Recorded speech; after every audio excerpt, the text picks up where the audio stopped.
Now that we finally moved past the never-ending 2020 draft, we can finally focus on more important matters, like the loaded 2021 class, headlined by Cade Cunningham. Cade is exactly the kind of player every NBA team covets. Cunningham has the potential to follow in the footsteps of the supersized lead ball handlers like Ben Simmons, Luka Doncic, and maybe even, dare I say, LaMelo Ball. So let's saddle up for the film sesh of Cade Cunningham. What makes Cade such a perfect fit in the modern NBA is his ability to lead the break, push the pace, and make plays for his teammates. Whether he's grabbing the board himself or receiving the outlet, Cade is going to thrive throwing oops up to the wings and bigs running hard to the rim. But Cunningham isn't just a good passer, he has special vision and touch. Watch how he perfectly placed this absurd bounce pass to the corner shooter. Let's run that back. Look, I don't know if he meant to do it, but holy shit, what a dime. Cade is going to have nightly appearances on House of Highlights with these cross-court passes. He even has that ball bro outlet pass to the leaker down to a science. You see it in the assist numbers both in his time at Montverde Academy and in the EYBL. Dude can fill it up. But what's dangerous about Cunningham when he's pushing the pace is that he isn't just a threat to pass the rock. He'll weave in and out of defenders and make his way to the hoop to generate easy points for himself as well. And while he isn't a monster athlete per se, please, for the love of God, don't give him runway, because you will be put on a poster. That is just pure, unadulterated filth right there. Not just a guy who can make plays with the extra space transition provides, Cunningham has a knack for finding his teammates cutting off the ball in the half court as well. He has a superb IQ and the natural feel to make teammates confident that if they move, he'll hit them.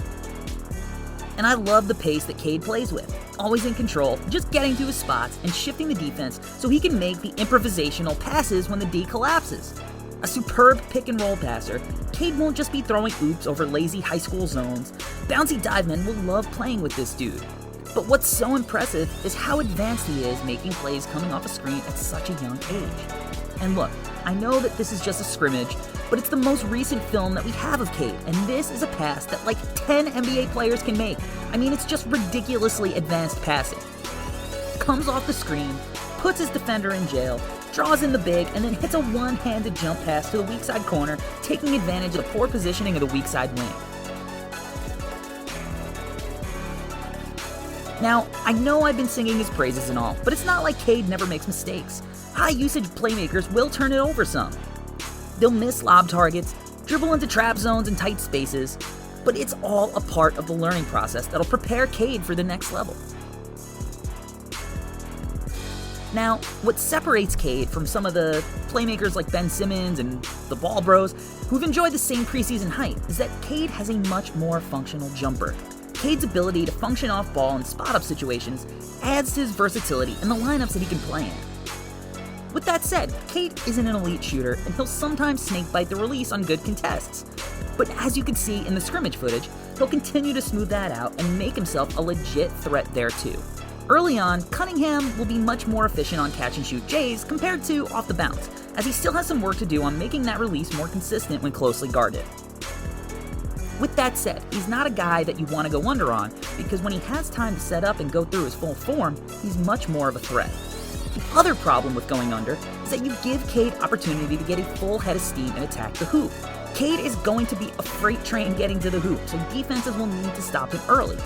And when a shot goes up, you have to get a body on him, because on most nights, he'll be bigger than everyone in his position, and he'll put himself in position to get some easy points on the offensive glass.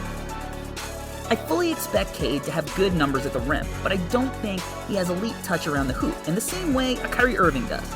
There is certainly a time and place for your finesse finishing, but I'd rather see a guy with Cade's size attack relentlessly and try to get himself some trips to the free throw line. You see, Cade has a quick first step to blow by defenders, he's strong as an ox, and his body's only going to continue to improve with better structure in the weight room. Now, when he does have to finish through the trees, he has excellent touch on floaters, and again, he can bounce off defenders to create space. But he doesn't just create that space with his body. Cade has incredible footwork, and he'll get himself open with spins and shimmies, and when he gets to that spot, it's easy money. Now, one of the other places that Cade separates himself from a guy like LaMelo is that he plays both sides of the ball. You see him here picking up full court, staying hip to hip with his man, switching seamlessly, and pushing his man away from the hoop without fouling. He moves his feet so well, and he's excellent at just getting his hands up, staying grounded, and using his size to force tough shots for the offense. You see it again here. Most young guys will bite on these kinds of pump fakes, but Cade rarely falls for them. And when a defender is able to get enough separation to actually get the look off, Cunningham uses that size and length to get great contests on the shot.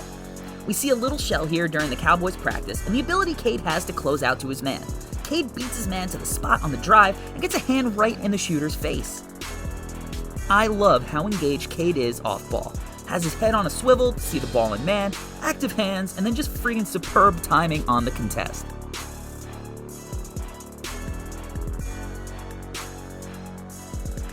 This time, Cade starts down low, fronting the pass to deny the entry, shifts into the paint as the ball moves, and anticipates the roll, swiping the ball clean. Now, he's young, and he'll have his lapses, just loses track of his man here, leading to the back door. Cade actually does a great job positioning himself here on the weak side with 2 feet in the paint, and puts himself in perfect position to contest at the rim. He just doesn't commit to it. But we see the opposite on this next clip. Maybe should have been 1 step more inside the paint, but I love the effort to protect the rim. Nothing easy. While last year's class may not have had that no-brainer #1 pick, Cade's blend of jumbo-sized playmaking, maturity, and defense without the worry of a busted-up jump shot like the aforementioned Ben Simmons/Ball Bros makes him the clear favorite to top the big boards to start the year. Now, we may not get to see Cade in any tournaments this year, but the regular season will be enough to be tantalized by the superstar freshman.